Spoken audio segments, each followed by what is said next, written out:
que Jesús venía a Jerusalén, estoy leyendo un poco antes para darle contexto, tomaron hojas de palmas y salieron a recibir a Jesús y gritaban: Hosana, bendito el que viene en el nombre del Señor, el Rey de Israel. Jesús, hallando un asnillo, se montó en él, como está escrito: no temas, mira Sión, he aquí tu rey viene montado en un pollino de asna. Sus discípulos no entendieron esto al principio, pero después, cuando Jesús fue glorificado, entonces se acordaron de que esto había sido escrito de él y de que él le habían hecho estas cosas. Así, la multitud que estaba con Jesús cuando llamó a Lázaro del sepulcro y lo resucitó entre los muertos daba testimonio de él. Por eso la multitud fue también a recibir a Jesús, porque habían oído que él había hecho esta señal. Entonces los fariseos se decían unos a otros: ¿ven ustedes que no consiguen nada? Miren, todo el mundo se ha ido tras él. Y había unos griegos entre los que subían a adorar en la fiesta. Estos fueron a Felipe, que era de Betsaida de Galilea, y le rogaban: Señor, queremos ver a Jesús. Felipe fue y se lo dijo a Andrés. Andrés y Felipe fueron y se lo dijeron a Jesús. Jesús le respondió: ha llegado la hora para que el Hijo del Hombre sea glorificado. En verdad les digo que si el grano de trigo no cae en tierra y muere, se queda solo. Pero si muere, produce mucho fruto. El que ama su vida la pierde, y el que aborrece su vida en este mundo la conservará para vida eterna. Si alguien me sirve, que me siga. Y donde yo estoy, allí también estará mi servidor. Si alguien me sirve, el Padre lo honrará. Ahora mi alma se ha angustiado. ¿Y qué diré? Padre, sálvame de esta hora. Pero para esto ha llegado a esta hora. Padre, glorifica tu nombre. Entonces vino una voz del cielo,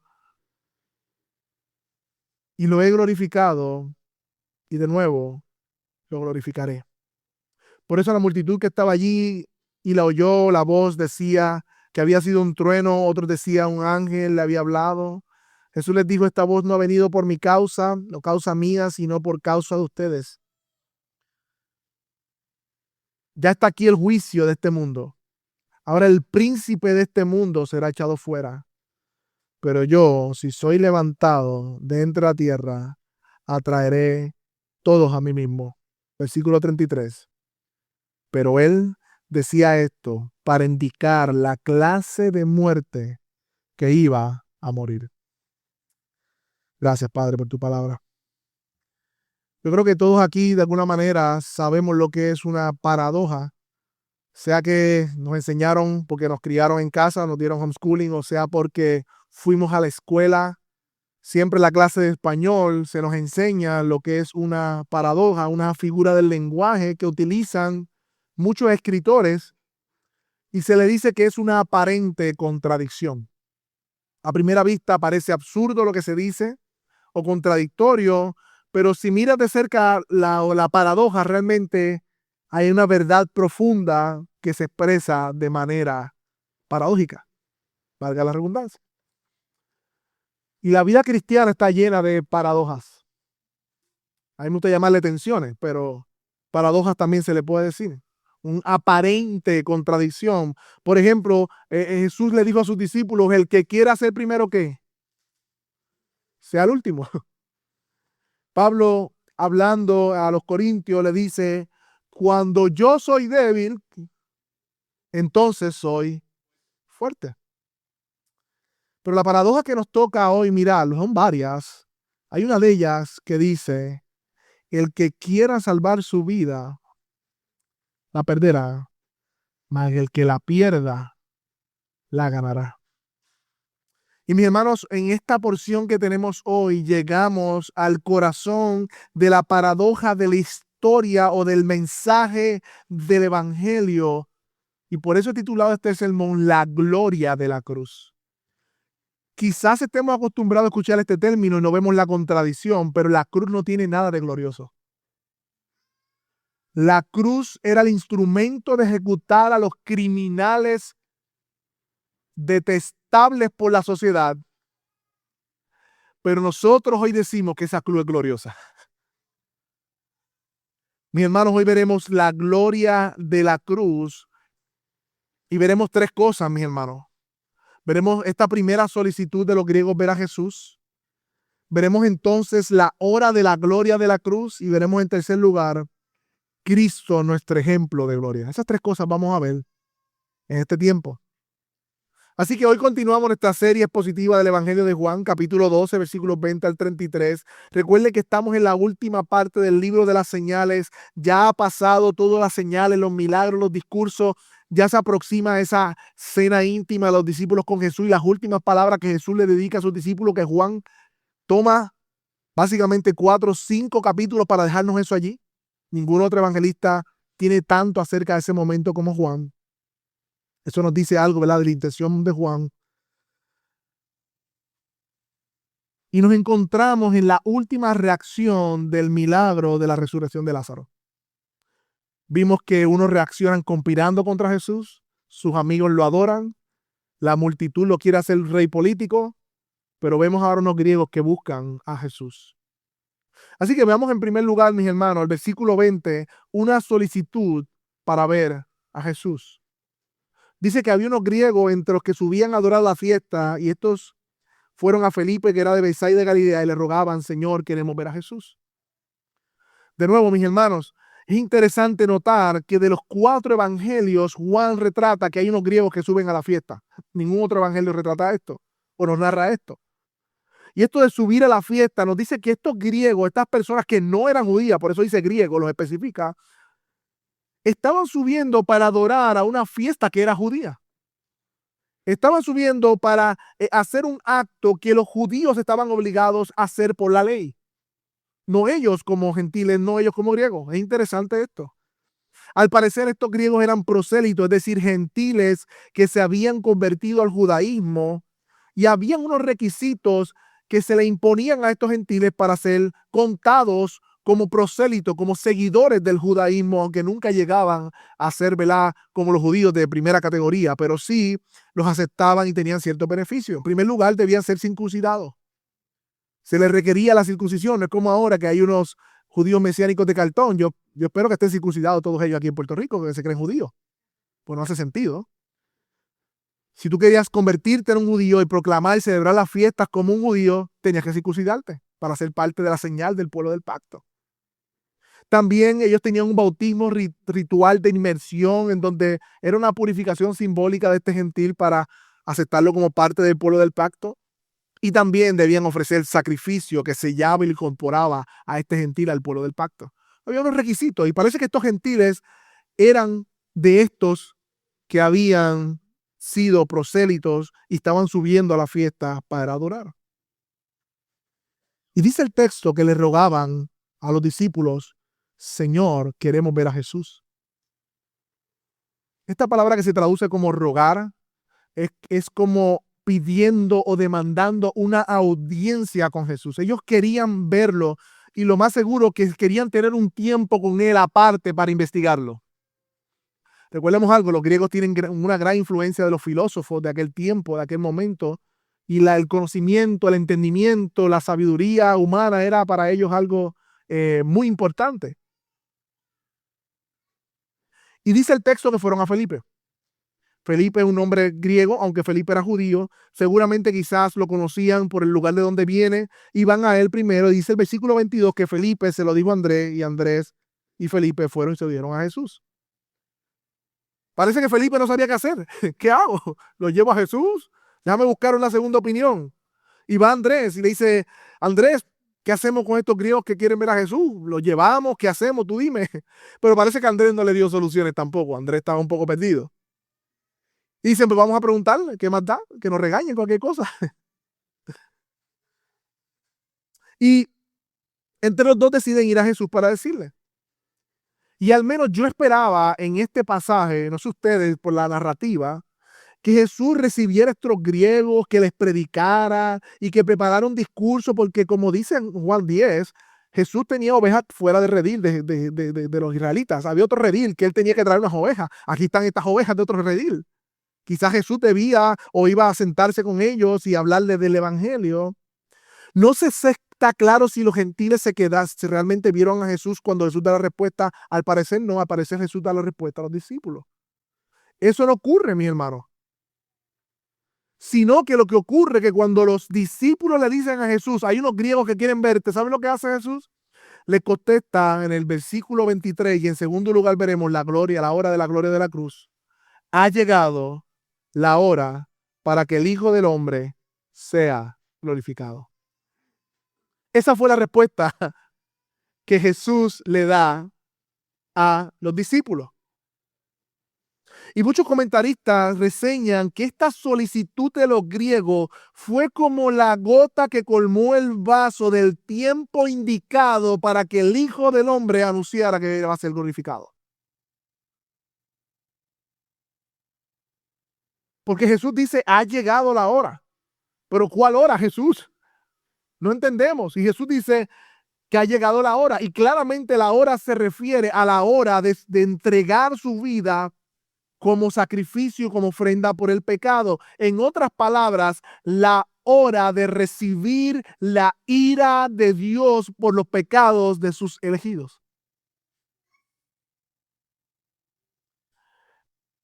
Y es interesante que Juan relata que Jesús dijo que era la hora para que el Hijo del Hombre sea glorificado. Cuando está hablando de sacrificio. Cuando está hablando de muerte. Y miren cómo Jesús usa un título mesiánico. El Hijo del Hombre, recordemos que Daniel profetiza de este Hijo del Hombre y dice que el Hijo del Hombre debe ser glorificado. Esta palabra glorificado se traduce alabado, honrado, exaltado, viene de la palabra gloria, que es doxa. Y en el Antiguo Testamento hace referencia a esplendor, honor, majestad intrínseca del ser de Dios, mi hermano. Jesús está diciendo, llegó la hora de yo sacrificar mi vida, de enfrentarme a la ira de Dios, y eso lo une con ser glorificado. Pensemos por un momento y pongámonos en los pies de los discípulos cuando escuchan esto.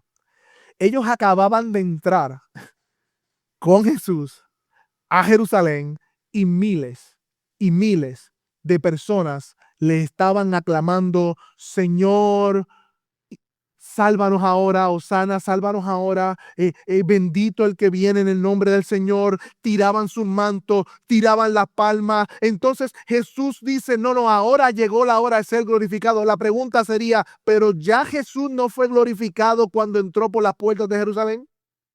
¿Acaso no acababa de ser glorificado ya con esta entrada donde todo el mundo lo recibe de esta manera? ¿Acaso la gloria no es que los hombres te busquen de todos lugares para hablar contigo porque tienes algo especial? Mira estos griegos que quieren verte. ¿Acaso, Jesús, eso no es la gloria? Porque mundanamente sería la gloria. Oh, mis hermanos, luego, lejos de nuestros conceptos humanistas o humanos sobre lo que es la gloria o ser glorificado, Jesús nuevamente destruye los paradigmas que nosotros tenemos acerca de lo que es ser glorificado, de lo que es la gloria. También a sus discípulos, cuando también se montó en su pollino, recuerden, y no un caballo cuando entró. Pero aquí nuevamente rompe esos paradigmas con el versículo 24, cuando dice, en verdad les digo que si el grano de trigo no cae en tierra y muere, se queda solo, pero si muere, produce mucho fruto. Esto es una respuesta inesperada de Jesús porque relaciona directamente ser glorificado con la muerte de una semilla. Es decir, Jesús está diciendo, para que el Hijo del Hombre sea glorificado, primero tiene que morir. No hace sentido. Y podemos decir al menos tres cosas de esta declaración. Lo que Jesús dijo y lo que Jesús está relacionando aquí es lo que dice la profecía. Isaías 53:10. Apúntelo. Pero dice esto. Dice que el Señor quiso quebrantarlo, hablando de Jesús, sometiéndolo a padecimiento. Pero ese mismo texto más adelante dice, cuando Él se entregue a sí mismo como ofrenda por la expiación, verá su descendencia, prolongará sus días y la voluntad del Señor prosperará su mano. Mira el texto, cuando Él se entrega a sí mismo como ofrenda por la expiación. Es decir, la muerte del Mesías producirá frutos y una gran descendencia. ¿Qué es una gran descendencia? El texto en Isaías ve la descendencia y el fruto como un resultado de la muerte del Mesías. Y aunque no se dice más de estos griegos, sí sabemos que la muerte de Cristo produjo frutos dentro del mundo gentil. En el libro de los Hechos vemos que los griegos son alcanzados por el Evangelio. En segundo lugar, podemos decir de este verso, mis hermanos, que encierra la ironía del Evangelio o la paradoja del Evangelio, porque es por medio de la muerte de uno que se logra la vida de muchos.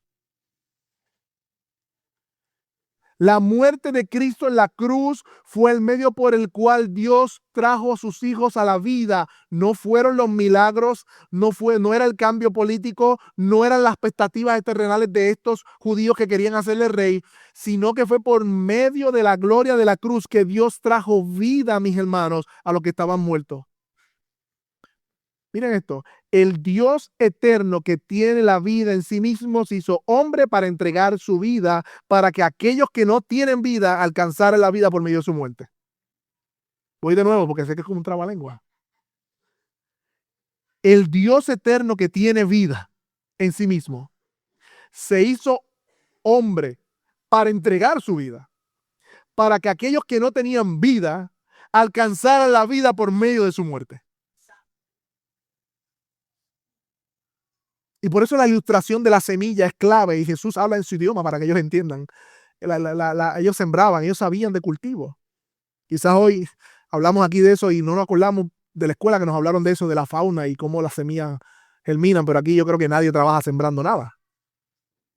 Vamos al supermercado y compramos ya lo que alguien sembró.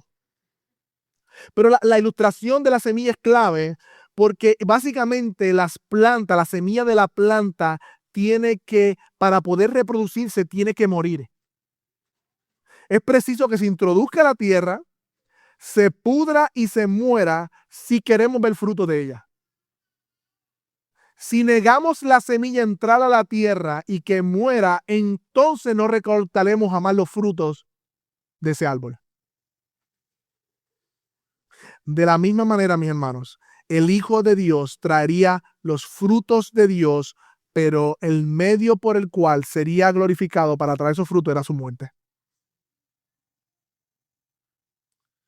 Es decir, Jesús, y aquí está la paradoja, lograría su victoria muriendo. Y en tercer lugar, podemos decir que Jesús está preparando a sus discípulos para su muerte. Queda una semana, ya estamos a días de la crucifixión.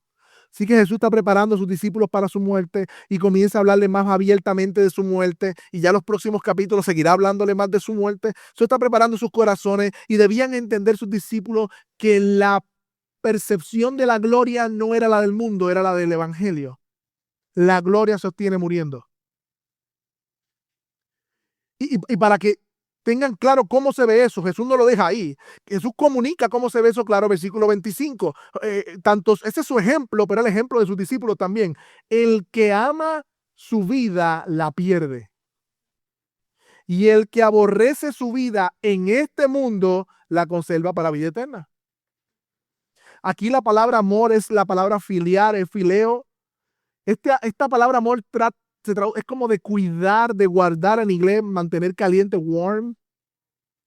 Y el texto dice el que ama su vida. No está hablando de la vida física literalmente, sino está hablando del yo, de la persona. El que vive su vida para sí mismo, cuidándose a sí mismo, guardándose a sí mismo, satisfaciéndose a sí mismo como el centro de la ecuación, dice el texto que la pierde. El que ama su vida en este mundo, la pierde. Y aquí está la paradoja. Pero el que la pierde y está en presente continuo, la está perdiendo. Carga la idea de destrucción, de arruinar, de perecer. Pero dice el texto, el que la aborrece, literalmente el que la odia. Y mis hermanos, de nuevo, no saquemos de contexto. Jesús no está diciendo que tú debes odiar tu vida emocionalmente hablando. Está hablando de radicalmente hablando las prioridades de nuestra vida. En este mundo, dice el texto, que la conserva, la guarda para la vida eterna.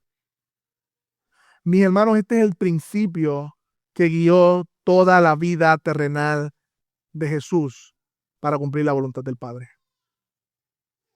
Jesús vino a morir y en su humanidad se mantuvo en esa disposición, no solamente morir mirando la cruz como algo lejano cuando llega allá, no, morir cada día. Porque su disposición de obedecer la voluntad del Padre fue por encima de los deleites temporales del mundo, aun cuando el mismo Satanás le ofreció que se sustentara a sí mismo y les ofreció los reinos de la tierra.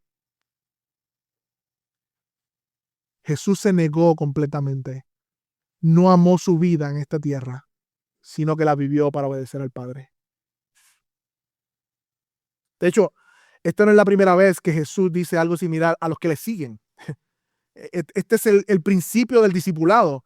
Mateo 10:39, el que ha hallado su vida la perderá, el que ha perdido su vida por mi causa la hallará. Mateo 16:25, porque el que quiera salvar su vida la perderá, pero el que la pierda por mi causa la hallará. Marcos 8:35, porque el que quiera salvar su vida la perderá, pero el que la pierda su vida por causa de mí y del evangelio la salvará. Lucas 17:33, todo el que procure preservar su vida la perderá y todo el que la pierda la conservará. Y creo que lo conocemos más. Lucas 14:25 al 26, si alguien viene a mí y no aborrece padre, madre, mujer, hijos, hermanos y hermanas y hasta su propia vida, dice el texto, no puede ser mi discípulo. Y el que no carga su cruz y me sigue, no puede ser mi discípulo. Jesús no cambió su mensaje. ¿Usted sabe por qué? Porque su vida era su mensaje. Él mismo encarnó esta verdad que le hablaba a sus discípulos. Cristo vino como hombre a tomar la cruz y todos aquellos que seguimos a Jesús somos invitados en ese mismo discipulado a tomar nuestra cruz. Por eso sigue diciendo el pasaje, versículo 26, si alguien me sirve, que me siga, que te siga en que en este principio, que me siga, que siga mis pasos. Y lo hermoso del pasaje, mire cómo sigue diciendo, y donde yo estoy, allí también estará mi servidor. Es decir, hay una promesa de su presencia, no solamente terrenal, sino celestial. Seremos glorificados juntamente con él. Y si alguien me sirve, el versículo 26, el Padre lo honrará. Todos aquellos que siguen o sirven a Jesús deben seguirle en este mismo principio. Somos llamados a seguir el mismo camino. Algunas aplicaciones, amigo, que tú estás aquí, quizás estás como estos griegos que querían una audiencia con Jesús. Déjame investigar un poquito más a Jesús, a ver si me conviene. A ver qué añado de Jesús a mi vida, cómo me acomodo esto aquí. Mire, hermano, amigo que está aquí, Jesús no es una moda trendy. A veces parecería una moda, parece como que el cristianismo a veces está de moda en algunos círculos. Pero el verdadero cristianismo, el discipulado, no es algo trendy, no es algo chévere, no es algo popular.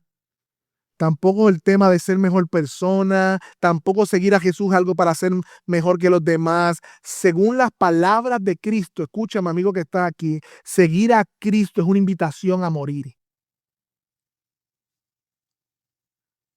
De hecho, cuando alguien viene a Cristo en fe, es la señal de esa inclusión al cuerpo, es el bautismo, y el bautismo es un funeral sin ataúd. Está muriendo alguien y se queda enterrado y lo levantamos vivo en Cristo. ¿Escuchaste bien, amigo que estás aquí?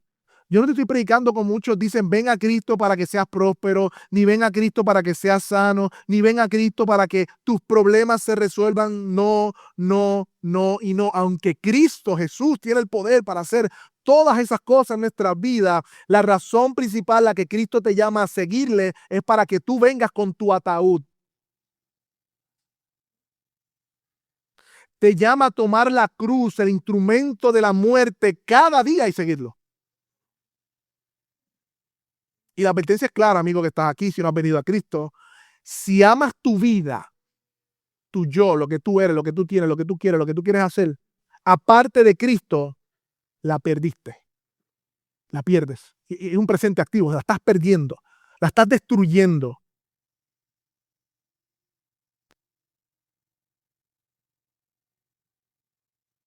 Pero si aborreces tu vida, tomas tu cruz y le sigues, vas a ganar la vida. Y dirá, bueno, ¿qué significa eso de perder mi vida? Entonces, o aborrecer mi vida. Cuando Jesús hablaba de amar la vida y para traer más claridad, no está hablando principalmente de morir físicamente. Y aunque, ¿verdad? Para Cristo fue una consecuencia final, Él fue crucificado. Nosotros no le vamos a imitar hasta la muerte como Él, ¿verdad? Nosotros, porque ser cristianos, no vamos a ser crucificados como Él fue crucificado, aunque en algunos países eso es una realidad. Sino que la invitación a morir es a soltar el control de tu propio yo, de tu agenda, de tu reputación, tus ambiciones, tu seguridad, tu comodidad, todo por lo que cual tú pones tu confianza, que no es Cristo, es morir completamente a eso y entregar tu vida a Él. Seguir a Jesús es rendir nuestras vidas a Él. Una rendición total.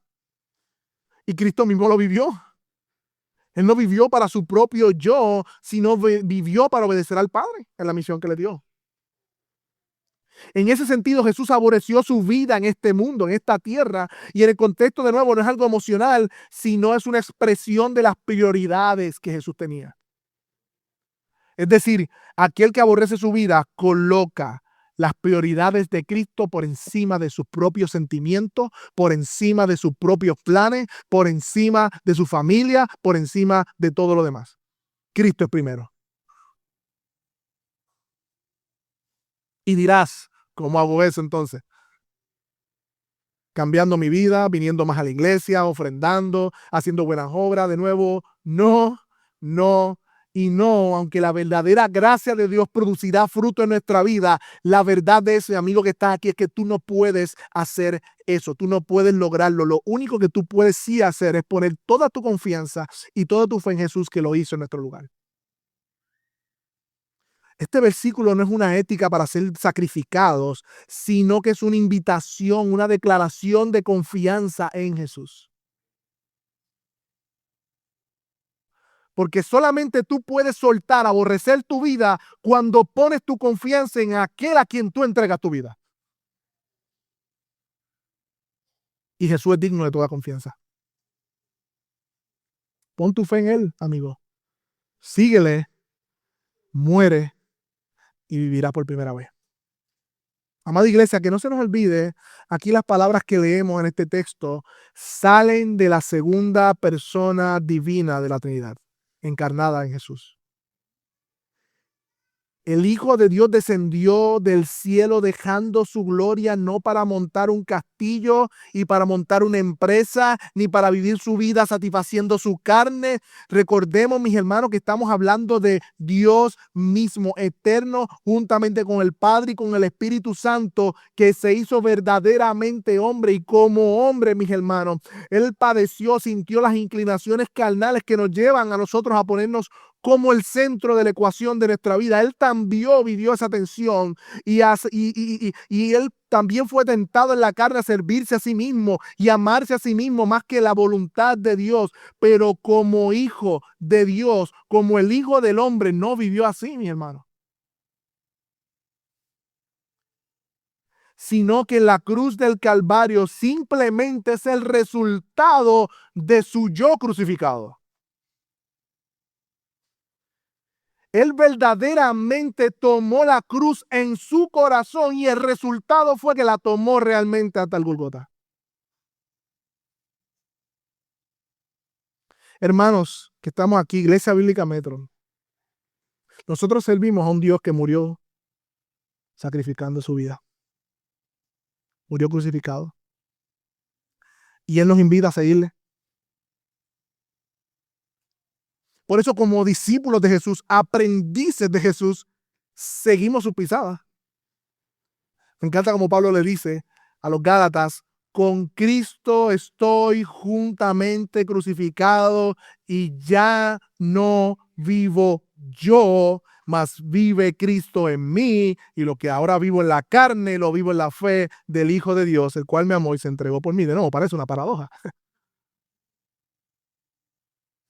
Meditaba esta semana, mis hermanos, en que yo creo que a veces entender la gracia de Dios y todos los aspectos que son hermosos y que son verdaderos, puede oscurecer la realidad del llamado al creyente a vivir una vida de muerte al yo. O como dice el corito, a tomar el camino angosto. Mi hermano, el cristianismo, seguir a Cristo es una negación al yo. En la silla del trono de nuestro corazón no cabe yo y Cristo, cabe Cristo solamente. Y si la semilla no muere, bajamos la ilustración, si esa semilla no muere, no habrá fruto en nuestra vida. Esto es real para salvación, definitivamente. Pero también este principio es el mismo para santificación.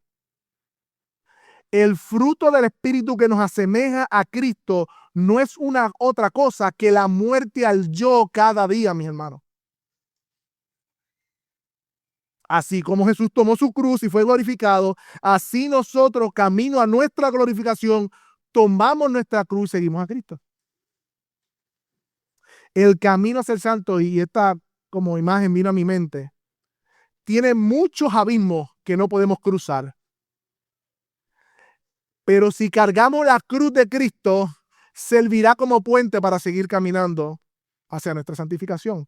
Es imposible ser santificado a menos que carguemos nuestra cruz, nuestra muerte al yo todos los días.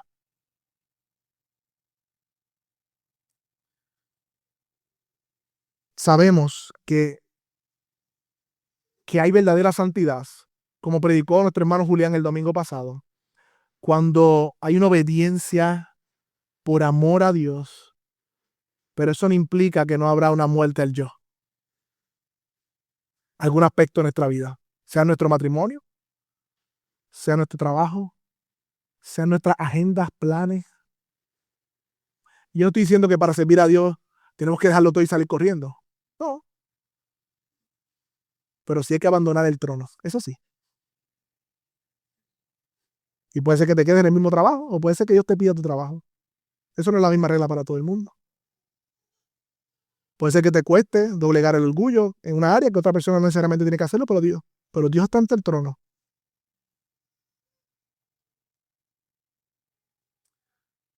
Mi hermano, esto no es humano, esto es divino. Esto no es algo que nosotros podemos producir ni fabricar, esto es una obra del Espíritu.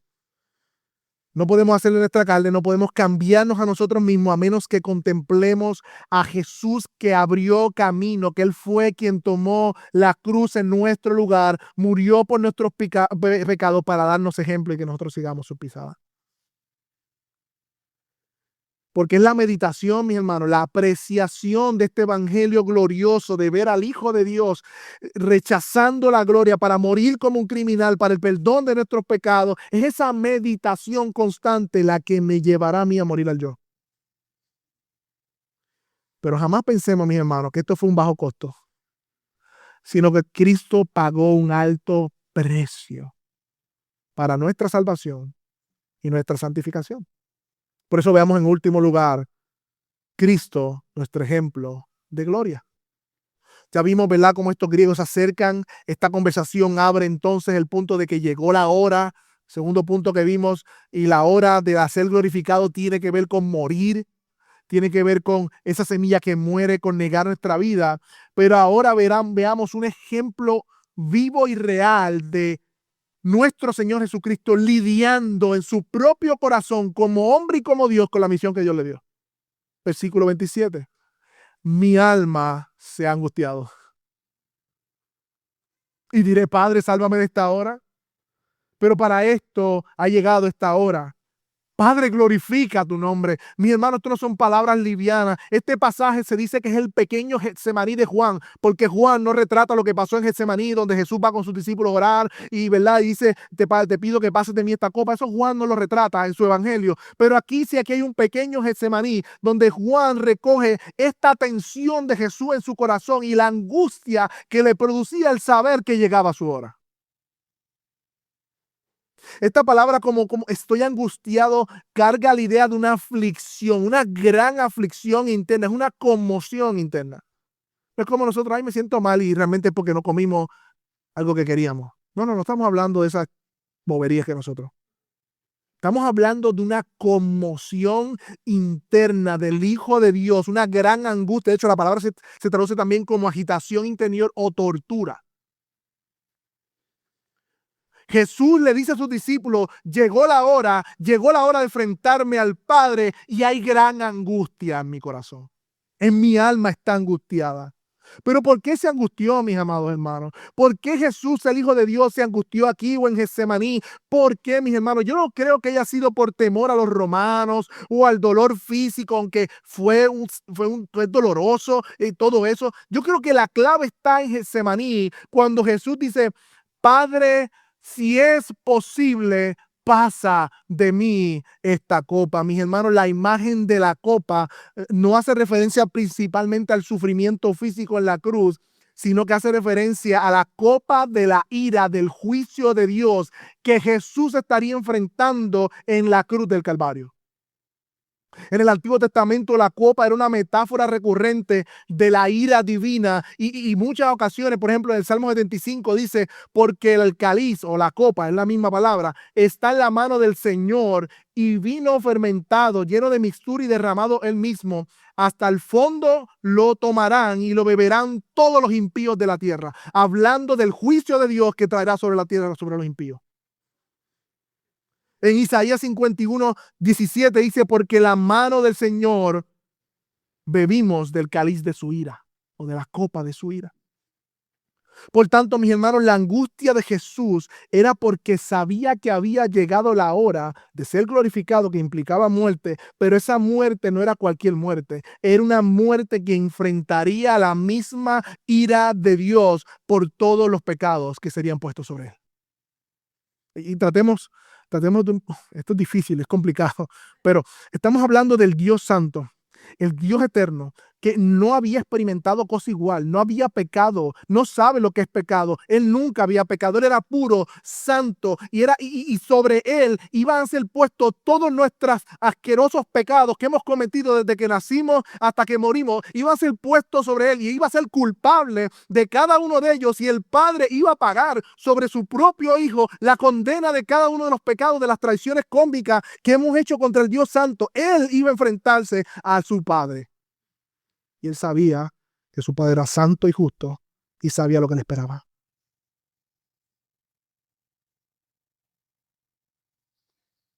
Este es un momento sublime cuando Jesús dice, mi alma se ha angustiado. No son palabras livianas.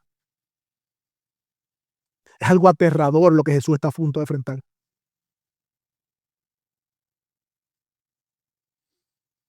No hay palabras que puedan transmitir, mis hermanos, la solemnidad y el peso y el terror de lo que el Hijo de Dios está sintiendo en este momento ante la contemplación de que va para la cruz.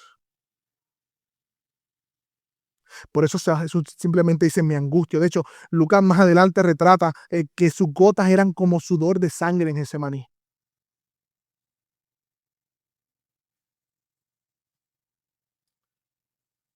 Por eso él dice, ¿qué diré? Padre, sálvame de esta hora. Pero para esta hora he llegado. Y este pasaje es un poco complicado porque hay varias posiciones sobre él. O sea, ah, básicamente lo que Jesús está diciendo es un momento, parecería que está dudando, pero que recapacita, o que simplemente está expresando su determinación de hacer lo que el Padre lo llamó, pero lo comparte de esta manera. No sabemos realmente exactamente. De hecho, hay una posición de que los símbolos de pregunta no estaban allí, sino que fue una oración genuina de Jesús, Padre, sálvame de esta hora, pero al momento dijo, pero para esto yo he venido, que tú seas glorificado.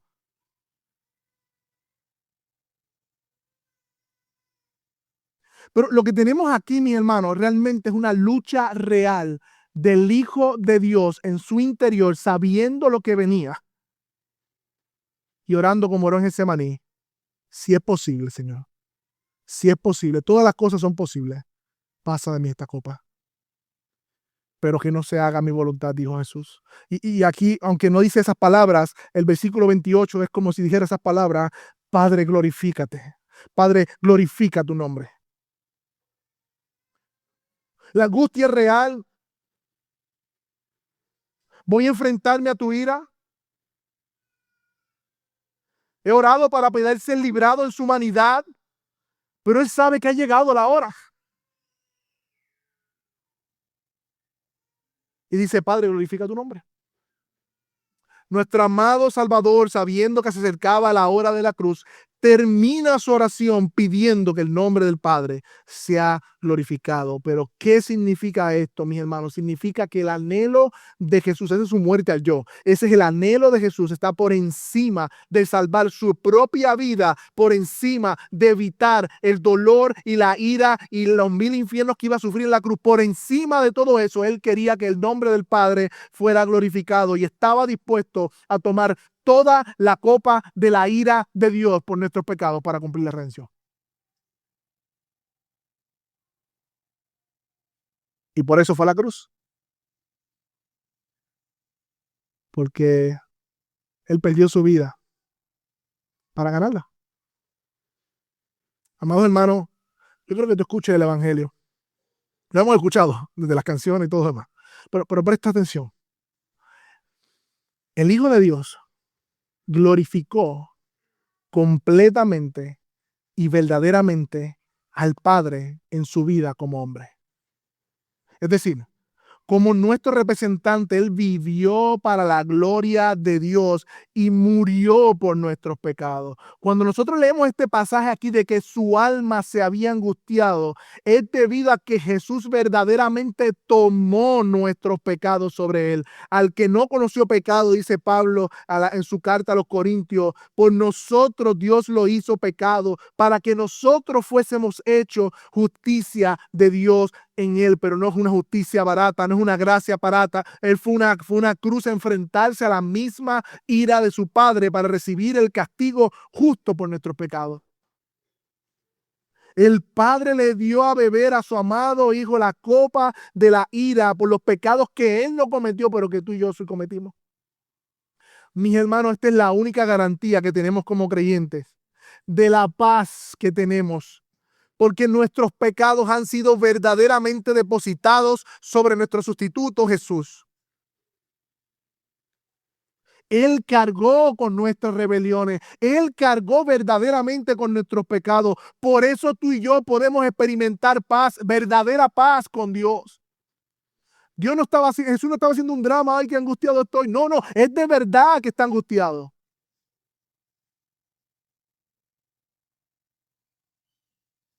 Pero no solamente Él murió por nuestros pecados, mismo, sino que en el Evangelio dice que el justo vivirá por fe. Es decir, la justicia, la vida perfecta, la justicia perfecta de Cristo ahora se nos es contada a nosotros como si nosotros hubiésemos vivido esa vida que Cristo vivió. Dios el Padre aprobó la vida de su Hijo, no solo por la voz que se escuchó, que lo vamos a leer pronto, sino que lo levantó de entre los muertos y le dio un nombre sobre todo nombre. Jesús cumplió la voluntad del Padre, su sacrificio fue aceptado y su vida fue impuesto a nuestro favor. Cuando tú y yo pusimos nuestra fe en Cristo para salvación, cuando tú y yo reconocimos nuestros pecados y fuimos salvados, miramos a Cristo como nuestra única esperanza. En ese momento Jesús hace un cambio, toma nuestro expediente lleno de pecados y los pone en Cristo, toma el expediente lleno de santidad, gloria y justicia y nos la pone en nuestra cuenta, mi hermano. Y sobre esa base de la justicia de Cristo es que tenemos paz ahora con Dios, es que nos podemos relacionar con Él. Y es eterna. No se va, no desaparece. Mi hermano, tú y yo, si somos honestos, de muchas maneras evitamos el camino angosto. De muchas maneras. Tú y yo soltamos la cruz muchas veces. Si somos honestos, tú y yo no queremos morir a muchas cosas. Pero la gran noticia del Evangelio es que Cristo caminó el camino angosto. No evitó la cruz y vivió una vida que dio gloria al Señor. Y lo hizo para que tú y yo seamos contados por justos delante de Dios.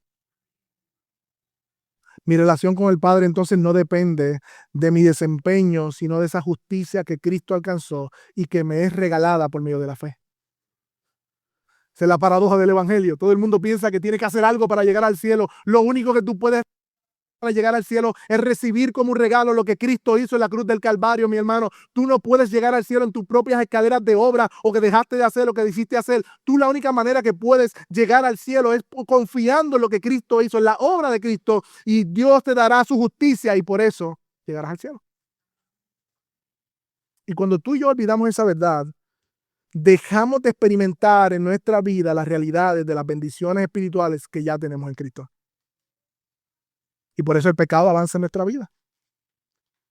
Y por eso tenemos luchas y debilidades y caemos. Porque olvidamos lo que ya Cristo ha hecho en nuestro lugar. Finalmente, mis hermanos, miremos el versículo 28. Llegó la hora de la gloria, va a ser glorificado en su muerte. Pero no solamente eso, sino que fue nuestro ejemplo. Y como fue nuestro ejemplo, diciendo, Padre, glorifica tu nombre, versículo 28, dice que vino una voz del cielo diciendo, y lo he glorificado y de nuevo lo glorificaré. Muchos creen que fue en el bautismo o en el momento de cuando se transfiguró delante de los discípulos, que está hablando de cuando lo glorificó. Pero el punto que está diciendo aquí es que el Padre desde el cielo ya ha aceptado la obra de su Hijo y lo ha glorificado, lo hará otra vez, y todo aquello que estamos en Cristo, por lo tanto, seremos glorificados juntamente con Él. Dice el versículo 29 que la multitud que estaba allí oyó la voz que había sido, pensaba que era un trueno, otros decían un ángel hablado. Jesús les dijo, esta voz no ha venido por mi causa, sino por causa de ustedes. Ya está aquí el juicio del mundo, ahora el príncipe de este mundo será echado fuera.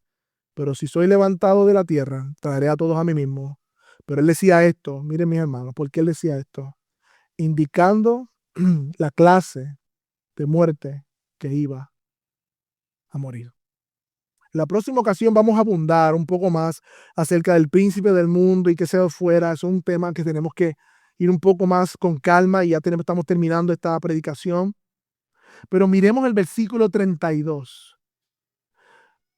Dice pero si soy levantado de la tierra, y el versículo 33 aclara a qué se refiere el 32.